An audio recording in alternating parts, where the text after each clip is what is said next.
The sun was setting slowly over the hills of Pine Ridge, Montana, painting the sky with shades of orange and red that spilled across Hope Ranch. James Miller watched the landscape from the porch of his house, a rustic building surrounded by flowering trees. These lands weren't just productive acres. They were the inheritance of generations, the legacy that his grandfather and father had cultivated with sweat and determination. "James, coffee's ready," called Mary Helen, his wife of 20 years, a woman of gentle gestures and firm words. In the kitchen with its time-worn ceramic floor, James found his children, Caleb, 18, an agronomy student, and Lauren, 16, who dreamed of becoming a veterinarian. The solid wooden table, made by James himself, gathered the family every evening for conversations about the harvest, their studies, and news from the small town.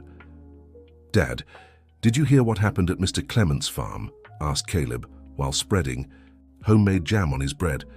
"They took all his irrigation equipment last night." James sighed deeply, a wrinkle of concern marking his sun-bronzed forehead. "That's the third case this month. First it was Mr. Thomas's tools, then Anthony's calves, and now this." Mary Helen exchanged a worried look with her husband. "Do you think we're in danger?" questioned Lauren, her brown eyes reflecting an apprehension unusual for her age. "Don't worry, sweetheart. Our ranch has the alarm system we installed last year. We're safe," replied James, trying to sound more confident than he actually felt. The next morning, while inspecting the property's fences, James spotted a familiar figure on the dirt road. It was Mr. Baptist, a retired police officer and longtime family friend. Mounted on a bay horse, he was pulling along an impressive animal, a buffalo with shiny black coat, imposing horns, and a gaze that seemed to penetrate the soul of anyone who looked at it. "Good morning, James. I brought you a present," announced Baptist, dismounting from his horse with the surprising agility of his early 60s. "A buffalo?" James laughed, intrigued. "And what would I do with it, Baptist? I already have enough cattle." The old police officer caressed the animal's snout with unusual affection. "This isn't just any buffalo. This is Titan. I've trained him for years. He has some special abilities." James raised his eyebrows, skeptical. "What kind of abilities?" "Let's say he notices things before anyone else. He senses when something's wrong." Baptist paused significantly. "With all these problems happening on neighboring farms, I thought you might need him." Before James could ask more, they were interrupted by Lauren, who was approaching at a run. "Dad, what a magnificent animal!" exclaimed the girl, admiring the buffalo that remained motionless, observing everything around with surprising attention. "It's a gift from Mr. Baptist. His name is Titan." Lauren approached cautiously, and to the men's surprise, the buffalo slightly lowered its head, allowing her to caress it between the eyes. "He already likes you," observed Baptist with a mysterious smile. "Titan doesn't trust people easily." That night during dinner, the family discussed the new member of the ranch. "He's different, Dad. He seems always vigilant," commented Caleb. "I put him in the pasture with the other animals, but he preferred to stay near the barn, as if standing guard." "Mr. Baptist said something about him having special abilities," mentioned James, still uncertain what to think. Mary Helen, always practical, shook her head. "Abilities or not, an animal that size consumes a lot. We'll need to reorganize the feed." A sudden noise in the yard interrupted the conversation. James rose in one swift motion, grabbing the flashlight. "Stay here," he ordered, heading toward the door. Outside, the night was silent. Only the wind shook the tree branches. James illuminated the ground with the flashlight, looking for any sign of movement. Nothing. When he turned to return to the house, he noticed something. Titan was standing near the barn, completely motionless, his gaze fixed toward the main road, as if seeing something in the shadows that human eyes couldn't perceive. Something was about to change in the peaceful life of the Miller family, and the mysterious buffalo seemed to be just the beginning. If this story interested you, don't forget to subscribe to our channel and give us a like. Tell us which city you're watching from. We'll continue. Days passed, and Titan's behavior continued to intrigue the Miller family. While the other animals on the ranch followed their predictable routines, the buffalo maintained constant vigilance, especially at dusk, when he always positioned himself in the same spot, observing the road that led to the property. One Sunday afternoon, while James was checking the irrigation system, he found recent tire marks near the fence on the east side, where vehicles rarely passed. "Strange," he muttered to himself, crouching down to examine them better. "Nobody should be passing through here." The sound of heavy hooves made him turn. Titan was approaching, his imposing figure standing out against Montana's blue sky. The buffalo stopped beside James and sniffed the ground where the marks were, snorting loudly and scraping the ground with one of his hooves. "You think something's wrong too, don't you?" James spoke to the animal, surprising himself with his own attitude. He had never been one to talk to animals. That night during dinner, James commented on what had happened. "I found tire marks near the spring. Looks like someone has been prowling around the property." Mary Helen frowned, concerned. "Do you think it could be related to what happened at the other farms?" "I don't know, but I'm going to reinforce the locks on the sheds and check if the alarm system is working properly." Caleb, who had been quiet until then, spoke up. "Dad, have you noticed how Titan always looks in the same direction? It's like he's waiting for someone to arrive." "Or something," added Lauren, shuddering slightly. Mary Helen poured more juice into the glasses, trying to ease the tension that had settled. "You're letting this buffalo make you paranoid. They were probably just lost visitors looking for the way to town." James wanted to believe his wife's rational explanation, but something inside him knew there was more to the story. The next morning, James was awakened by the persistent sound of a car approaching. It was Mr. Aidan, owner of the neighboring farm, normally a calm and reserved man, but who now seemed visibly agitated. "James, I need to talk to you," he called, still inside his aging pickup truck. "What happened, Aidan? Come in, let's have some coffee." "I don't have time for coffee. I saw strange men prowling around the area last night, near the border of our lands. They had flashlights, observing everything as if they were studying the terrain." James felt a shiver run down his spine. "Could you see who they were?" "No, it was too dark. But one of them had a radio communicator. I heard voices. They were planning something for the coming days." The news left James even more apprehensive. After Aidan left, he gathered the family to inform them of the situation. "From now on, I want everyone to be alert. Lauren, no more walks alone in the pasture. Caleb, whenever you go out to work in the plantation, take your cell phone with you. Mary Helen, keep the doors locked even during the day." Days of constant vigilance followed. James installed more outdoor lights and bought binoculars to observe the road at night. Caleb, influenced by his father's concern, began to patrol the property when he returned from college. One night, while checking the barn before retiring, James heard Titan snorting loudly in the pasture. He grabbed his flashlight and went to investigate. The buffalo was restless, moving from side to side, looking fixedly at the forest that bordered the ranch. James directed the beam of light to where the animal was looking, but couldn't see anything beyond the trees swaying in the wind. However, Titan's uneasiness was contagious. Something or someone was out there. That same night, Lauren woke up screaming, "Dad, Mom, there's someone out there!" James and Mary Helen rushed to their daughter's room. She was pale, pointing to the window. "I saw lights flashing in the woods, like flashlights moving between the trees." James grabbed his hunting rifle and went to the porch. The darkness seemed impenetrable, but he could feel invisible eyes watching the house. He carefully descended the steps and advanced a few yards. That's when he noticed Titan was standing in the middle of the pasture, completely motionless, like a black statue outlined against the starry sky, his head turned toward the same spot Lauren had indicated. The buffalo didn't move when James approached, just continued his silent vigil. "What do you see, Titan?" whispered James, feeling increasingly convinced that the animal was not ordinary. Suddenly, a crack of a breaking branch came from the direction of the forest, followed by a quick movement among the shadows. James gripped the rifle more tightly, his heart racing. The tranquility of Hope Ranch was definitely threatened, and James was certain that this was just the beginning. The next morning brought a sense of unease that hung over Hope Ranch like a thick fog. During breakfast, the family discussed the previous night's events in hushed voices, as if they feared being overheard. "We need to find out what's going on," declared James, running his hand through his graying hair. These incidents are becoming more and more frequent. Mary Helen, who until then had tried to maintain a rational posture, now shared her husband's concern. James, maybe we should seek help. If there really are people watching our property. Before she could finish, they were interrupted by Caleb, who rushed into the kitchen holding something in his hand. "Dad, I found this hidden under the hay in the barn," he said, placing a small metal device on the table. James examined the object carefully. It was a radio communicator, one of those used for short-distance transmissions. "This means someone has been inside our property," he concluded, feeling a mixture of anger and concern.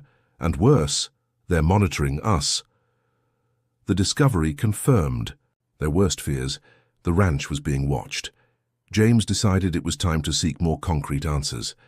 He left the family on alert and headed to town, determined to find Mr. Baptist and learn more about the mysterious buffalo he had received. He found the ex-police officer at his small ranch on the outskirts of Pine Ridge, fixing a fence. Even at 60, Baptist maintained the upright posture and attentive gaze of someone who had spent his life facing risky situations. "James, what a surprise. Come to tell me how you're getting along with Titan." "Actually, I came to ask questions about him. Strange things are happening at the ranch, and your buffalo seems to know something that we don't." Baptist became serious, leaning on the hoe he was using. "Let's go inside. This conversation needs coffee." Already in the simple kitchen, after serving 2 cups of strong coffee, Baptist sat down heavily in the chair. "James, I didn't tell you everything about Titan because I thought you wouldn't believe me. He's not an ordinary buffalo. He was trained for years in a special police unit." "What?" James almost choked on his coffee. "That doesn't make sense. How can a buffalo work for the police?" Baptist smiled at his friend's incredulity. "There are animals with surprising capabilities, James. Drug-sniffing dogs, horses that sense fear from a distance. Titan was part of an experimental project. He can detect threats even before they fully manifest." "Are you telling me he senses danger?" "More than that. He recognizes suspicious patterns, identifies people with bad intentions, and reacts to behaviors that indicate threat. That's why I gave him to you. I heard about the problems in the region and thought Titan might help." James was silent for a few moments, absorbing the revelation. Why did they end the program? "Budget cuts, bureaucracy," Baptist shrugged. "But Titan had already saved my life twice. I wasn't going to let them transfer him to some zoo or research center, so I offered to take care of him in my retirement." James reported the recent events, the tire marks, the lights in the woods, the radio found in the barn. Baptist listened, attentively, his expression becoming graver with each detail. "James, this doesn't sound like the work of ordinary thieves. There's a pattern, an organization. They're studying the terrain, learning your routine before acting. But what do they want from my ranch?" "That's what we need to find out. Does your property have anything that makes it special? Strategic location? Natural resources?" James reflected for a moment. "Well, we have the spring that supplies water to several properties in the region, including Sunrise Farm owned by Evan Matthews." The name seemed to awaken something in Baptist, who leaned forward, suddenly interested. "Evan Matthews, the owner of the largest agricultural supply network in the region?" "Yes, that's him." "Why?" Baptist hesitated before answering. "I've been hearing things about him. Rumors that his business practices aren't entirely clean. Some ex-colleagues from the police mentioned investigations about dubious origins of equipment he resells."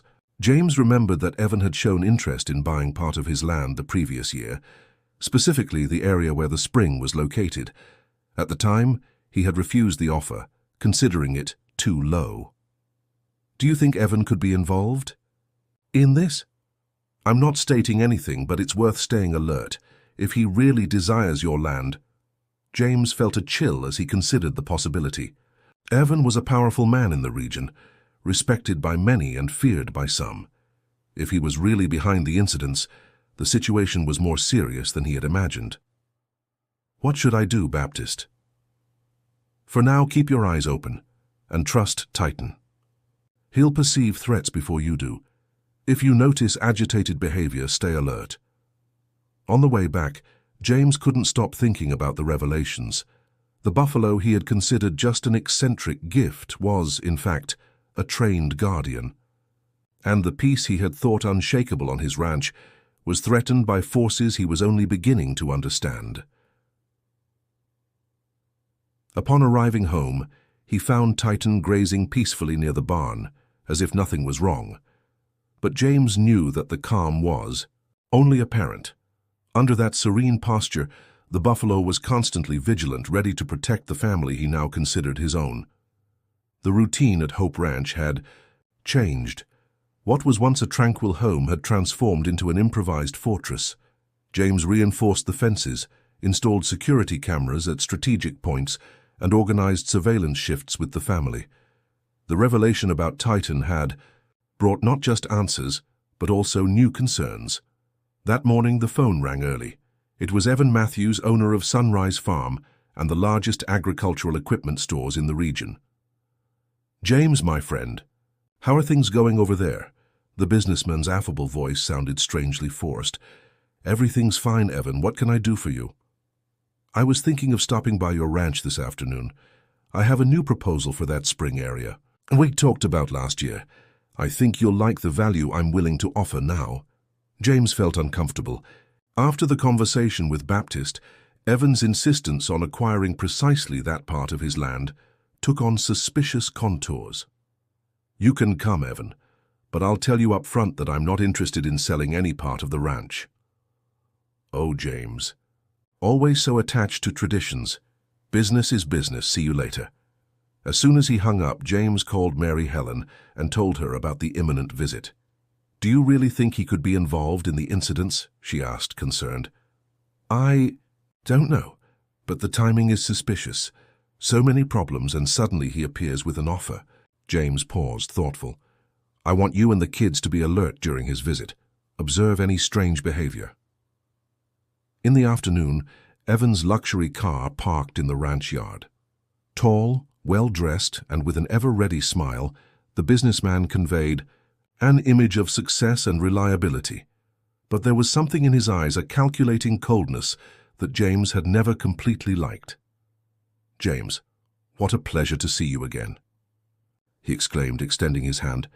"And Mrs. Mary Helen, more beautiful every day." After the greetings as they walked around the property, Evan wasted no time. "I've doubled my offer for the spring land, James. I'm expanding my business and need to ensure access to water for my new plantations. I appreciate the interest, Evan, but as I said, I don't intend to sell. Think carefully, James. Times are changing. Small producers like you are facing more and more challenges." There was something veiled in his tone, almost a subtle threat.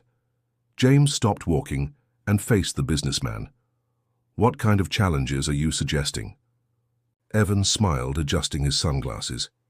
"Well, James, just the normal challenges of the market. Competition, supply problems, security. You must have heard about the problems on neighboring farms, right?" Before James could respond, a loud noise drew the attention of both men. Titan had approached and was snorting noisily, his eyes fixed on Evan. "What an imposing animal!" exclaimed the businessman, taking an involuntary step back. "I didn't know you had buffalo on your property." "It's a recent acquisition," replied James, carefully observing Titan's reaction. The buffalo remained restless, scraping the ground, with one of his hooves, behavior that James now recognized as a warning sign. "He seems agitated," commented Evan, keeping his distance. "Titan is very protective of the ranch and the family." Something in Evan's face changed subtly when he heard the animal's name. A shadow of recognition, perhaps. James couldn't say for sure, but decided to test his theory. "Have you seen an animal like him before, Evan?" The businessman hesitated for an almost imperceptible instant. "No, never. Buffalo aren't common in this region," he replied, regaining his composure. "Well, I see you're decided about the spring. Pity. My offer remains on the table should you change your mind." As he watched Evan's car move away down the road, James couldn't help but think about Titan's strange reaction and the businessman's brief lapse of composure. That night, James decided to make an extra patrol around the property. While passing near the spring, he noticed something that wasn't there before. Marks on the ground indicating a recent survey. Someone had been analyzing the water flow, probably to determine its flow rate and the area it supplied. Back at the IT house, he found Caleb still awake, studying at the kitchen table. "Dad, I think I discovered something important," said the young man, showing a map of the region on his tablet. "I've been researching local hydrography for a college assignment and realized that our spring is not just another water source. It feeds an underground aquifer that extends for miles." James examined the map carefully. "And what does that mean?" "It means that whoever controls our spring will have access to one of the largest freshwater reservoirs in the region. Especially important now that we're facing longer drought periods." Caleb made a significant pause. "And guess in which direction the largest flow of this aquifer runs?" "Toward Evans Land," concluded James, feeling the pieces of the puzzle fitting together. "Exactly. He doesn't just want the spring, Dad. He wants control over all the water in the region." The revelation cast new light on the businessman's insistence. It wasn't just a profitable deal. It was a calculated move to monopolize an essential resource. With control of the water, Evan could dictate terms to all farmers in the region. The strategy was clear now. First, destabilize neighboring farms with intimidating actions, then appear as a savior, offering to buy the problematic lands for seemingly generous values. James felt the weight of responsibility. His ranch wasn't just his livelihood. It was the last barrier between one man's greed and the well-being of an entire community. "We need a plan," he finally said, "and I think I know exactly where to start." The sun had not yet risen when James began calling his neighbors. One by one, he summoned them for an urgent meeting at his ranch that same afternoon. The discovery about the aquifer and the suspicions about Evan were information that needed to be shared. By noon, the yard of Hope Ranch was full of pickup trucks and tractors. 16 farming families from the region had answered the call, each with their own stories of strange occurrences and unexpected purchase offers. In the spacious living room of the house, James outlined the situation while Mary Helen served coffee and homemade cookies to those present. "What we're facing are not isolated incidents," explained James. "According to what we've discovered, there's an organized plan to devalue our lands and force us to sell." Mr. Aden, the neighbor who had first warned about suspicious people prowling the area, stood up. "But who would do this, and why?" "We believe Evan Matthews is behind it all," replied James, causing a murmur of surprise among those present. "And the reason is water. The spring on my land feeds an aquifer that supplies much of the region. In times of prolonged drought like we're facing, whoever controls the water will have power over all of us." "That's a serious accusation, James," pondered Mrs. Cora, a farmer respected for her wisdom. "Evan is an influential man, has contacts in the city hall, in the police." "That's why we need to unite," intervened Caleb. "Alone, we're vulnerable. But together we can protect ourselves and gather evidence against him." The discussion continued for hours. Some farmers, like Mr. Stan, were skeptical. What if we're just creating conspiracy theories? Maybe they're just coincidences. 16 properties with similar problems in less than 2 months is not a coincidence, countered Lauren, demonstrating the maturity she had been acquiring in the face of the situation. When the discussion seemed to reach an impasse, Mr. Baptist, who until then had remained silent, stood up. "I've known Evan longer than most of you. When I was still a police officer, we received complaints about his dubious business practices, but we never got concrete evidence. The man is smart, knows how to cover his tracks, but this time he's gone too far. If he's really trying to monopolize the region's water, we need to act." The ex-police officer's words weighed in the balance. One by one, the farmers began to agree with the need for joint action. "What do you propose, James?" asked Mr. Jerome, owner of the oldest farm in the region. James had thought a lot before the meeting. He knew they needed organization and strategy. "First, I suggest we formally create the Pine Ridge Producers Association. With legal status, we'll have more strength to pressure the authorities. Second, we need to document everything: photos, recordings, records of suspicious occurrences. Third, Shared surveillance. We'll take turns patrolling each other's properties. Caleb, who was noting everything on his tablet, added, "We can also install a radio communication system between the farms. This way, any occurrence can be immediately reported to everyone." Enthusiasm grew with each practical suggestion.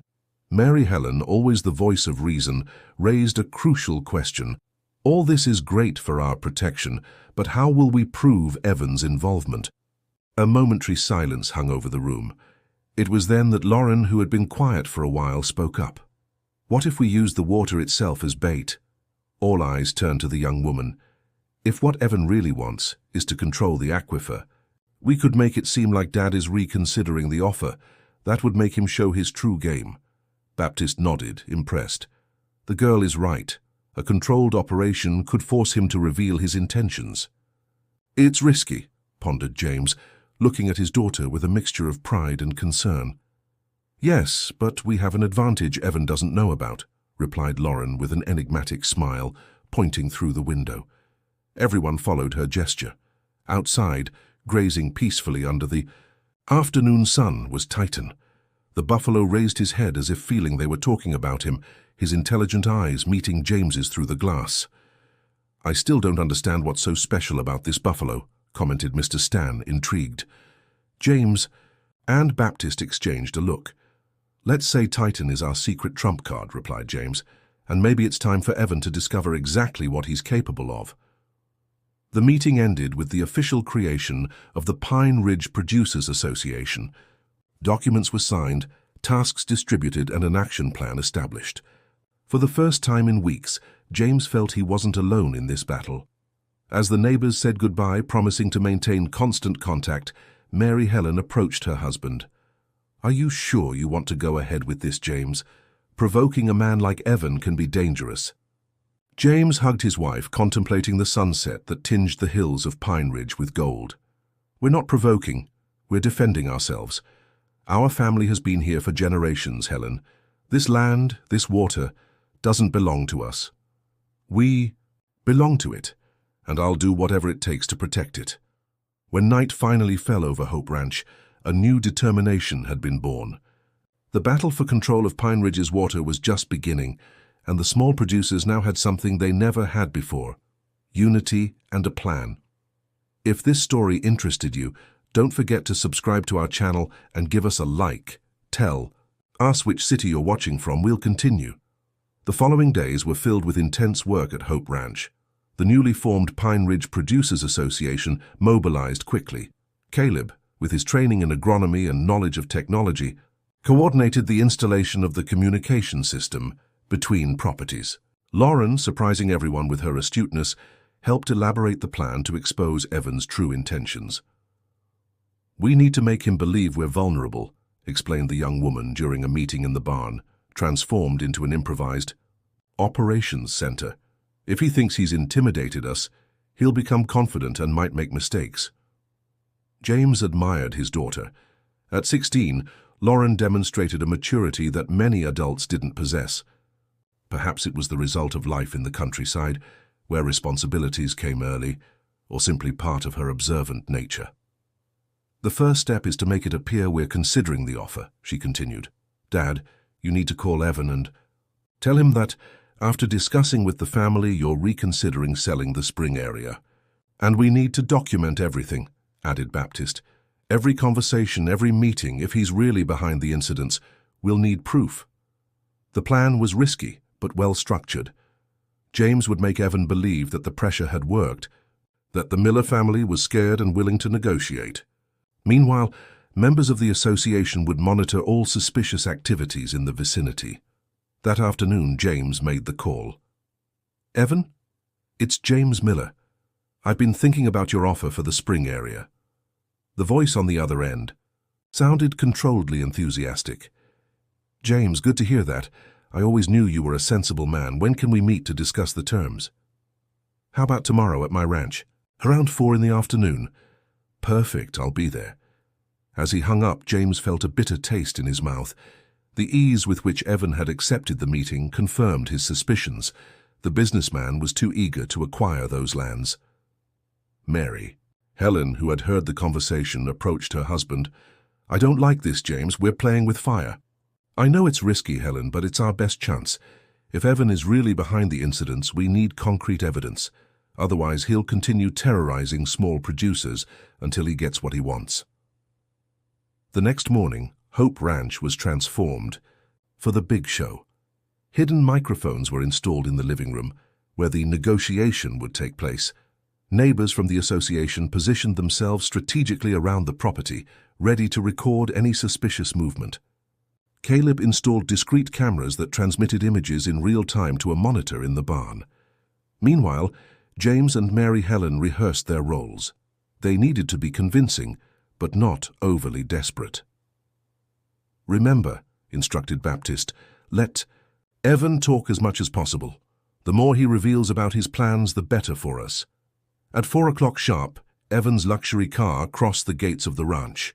The businessman came alone, wearing an elegant suit that contrasted with the rural environment. His smile exuded confidence, as if he had already won the battle. "James, Mary Helen," he greeted effusively. "What a pleasure to see you, and what a beautiful day, isn't it?" James invited him in, offering coffee as they headed to the living room. Evan accepted, commenting on the weather, the beauty of the property, masking his anxiety with small talk. Finally seated in the living room, James went straight to the point. "As I said on the phone, Evan, we're reconsidering your offer. The recent events have made us rethink some things." Evan leaned slightly forward, an almost predatory gleam in his eyes. "I understand perfectly, James. Times are tough for small producers.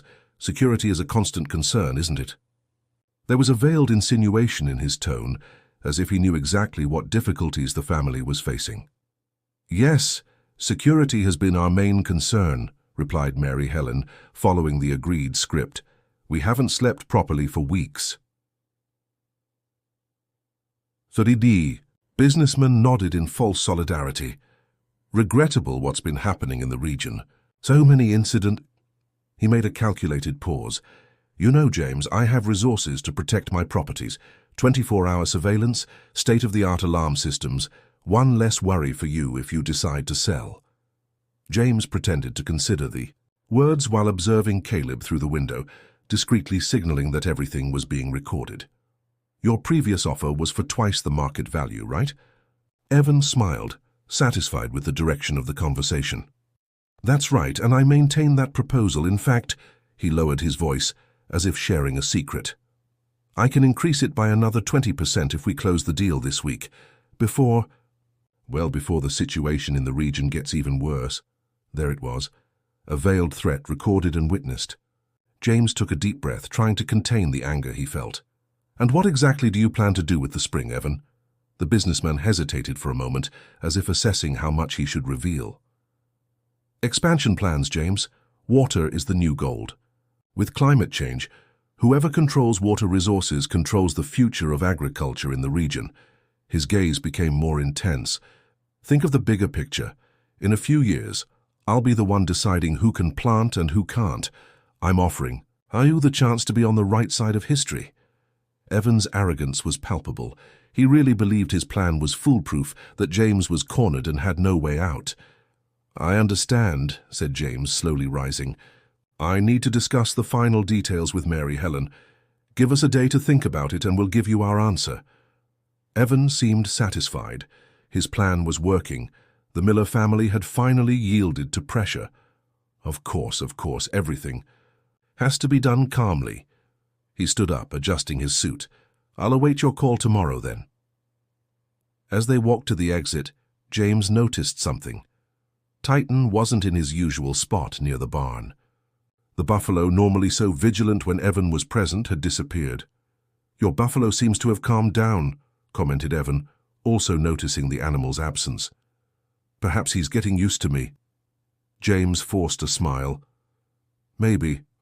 Or maybe he's just observing from another angle." In truth, Titan's absence worried James.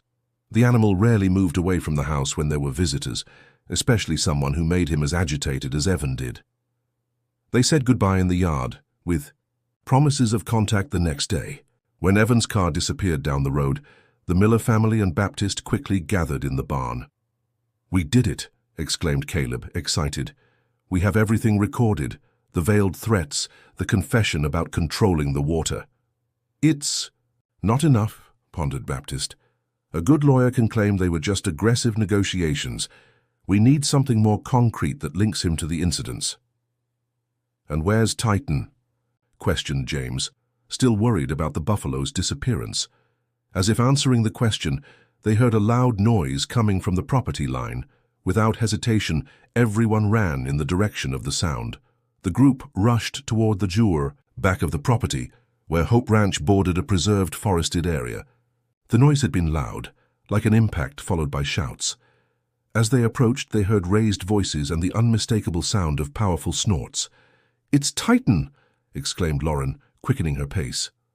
Upon arriving at the scene, they came upon a surprising sight.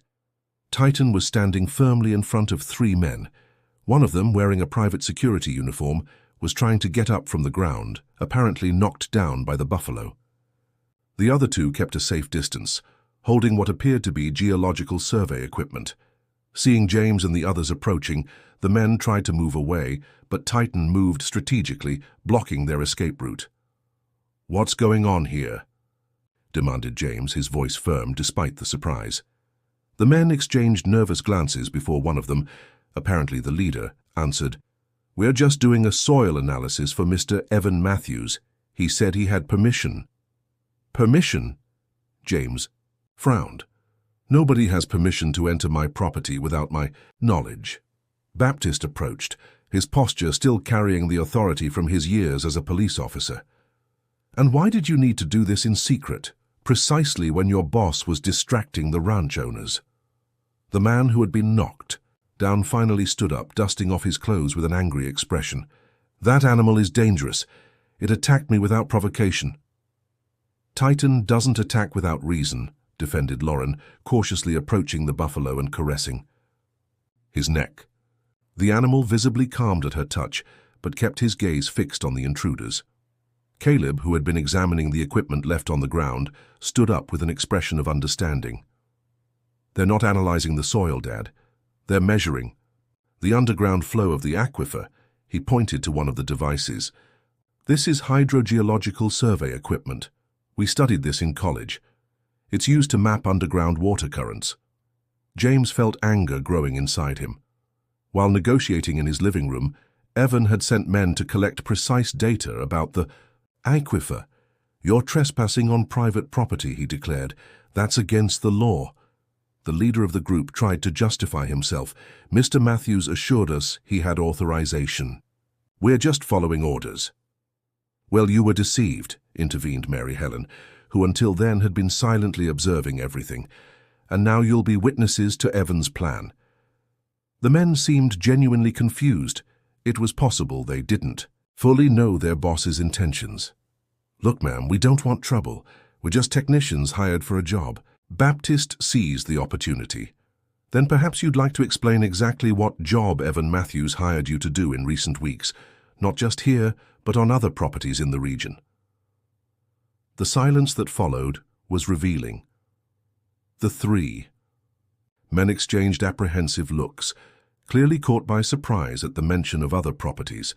It was the youngest of them who finally spoke, ignoring the warning glances from his companions. "We didn't know it was wrong," Mr. Matthews said. "He was planning to buy these lands and needed preliminary data. He also asked us to install some monitoring devices on various farms." "What kind of devices?" asked James, though he already suspected the answer. "Radio communicators mainly, to monitor conversations, and some cameras near the houses." The young man seemed genuinely remorseful. "I thought it was strange, but the pay was good, and he said it was all legal, part of a property assessment." Baptist stepped forward, his expression serious. "Do you realize you've participated in illegal activities? Trespassing, privacy violation, installation of espionage equipment without authorization?" The young man paled while his companions seemed increasingly nervous. "We didn't know. He assured us that—" "We have two options here," interrupted James, maintaining his calm despite the indignation.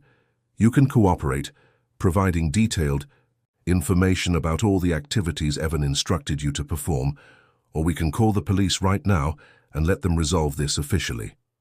The men looked at each other, weighing the alternatives. It was the leader who finally gave in. "We'll cooperate, but we need guarantees that we won't be the only ones held responsible. If you collaborate fully, I'll testify on your behalf," offered Baptist. "But we need everything: dates, locations, specific instructions, and most importantly, proof that it was Evan who ordered all this."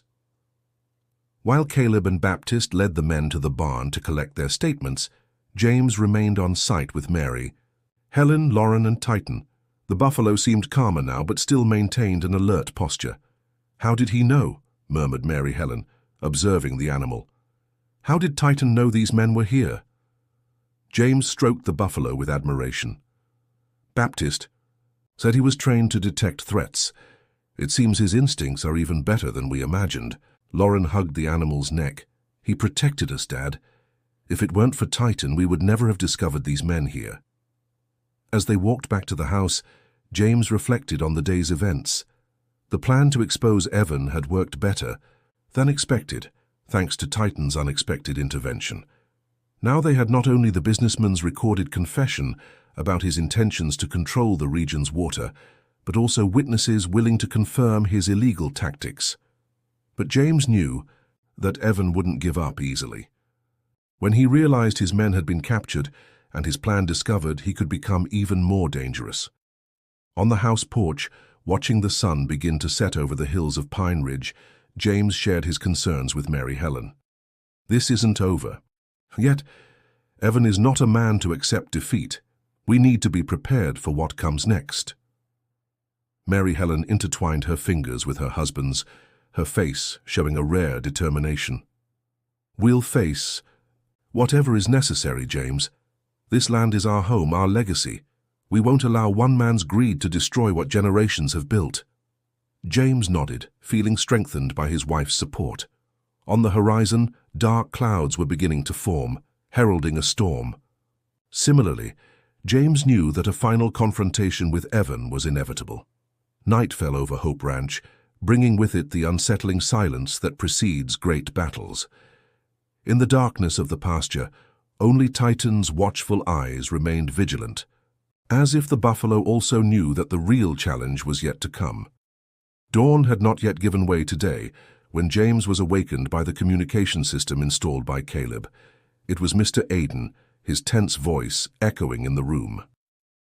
"James, unknown. Vehicles just entered the main road leading to your ranch. At least 3 large pickup trucks. They seem to be from Evan's company." James jumped up, waking Mary Helen. "Alert the others. Activate the emergency plan." He dressed quickly while explaining the situation to his wife. Evan must have realized his men hadn't returned and was now coming personally to resolve the situation. In minutes, the entire family was up. Caleb activated the association's alert system, sending a signal to all members. According to the established plan, every farmer in the region would know exactly what to do. "Lauren, you stay with your mother in the house. Caleb, check if the cameras are recording everything. We'll need evidence," instructed James, his voice firm despite the tension. Outside, the first light of morning was beginning to tinge the sky when the sound of powerful engines broke the silence of the ranch. 3 pickup trucks crossed the main gate, raising dust on the dirt road. They stopped in formation in the yard, and 8 men stepped out of them, all wearing Evan's company uniform. From the central vehicle emerged the businessman himself, his normally composed face now contorted with anger. James waited on the porch, accompanied by Baptist and 2 other association members who had arrived minutes before.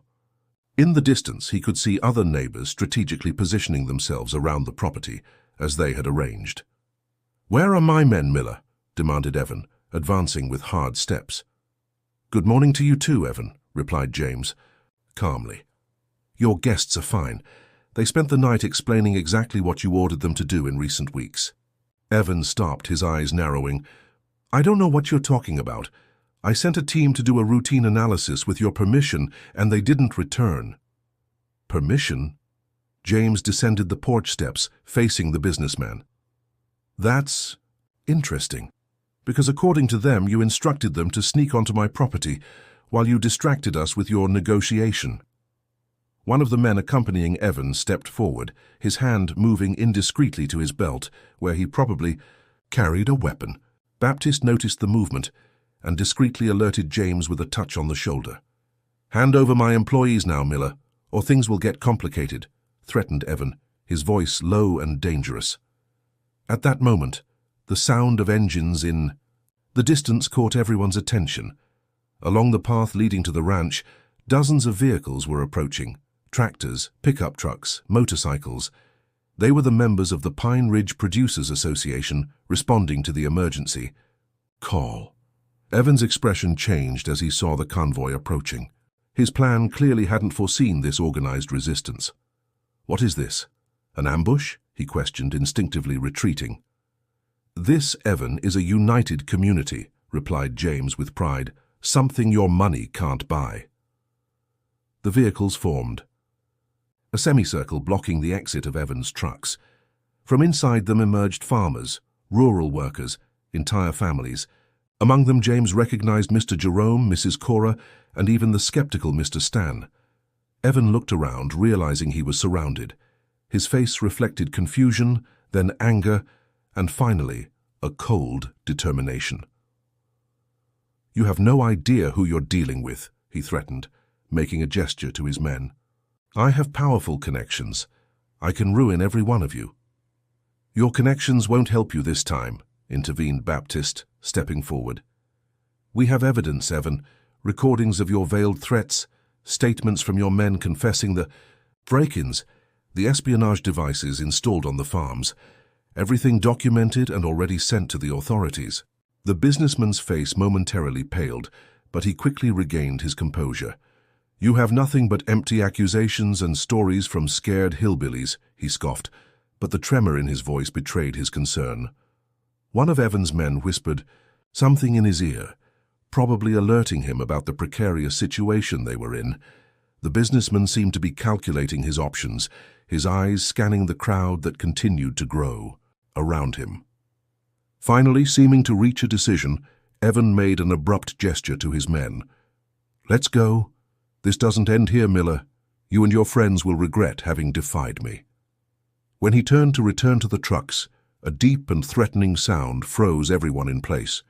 Coming from the opposite side of the yard, Titan emerged from the half-light, his imposing figure standing out against the dawn sky of Montana.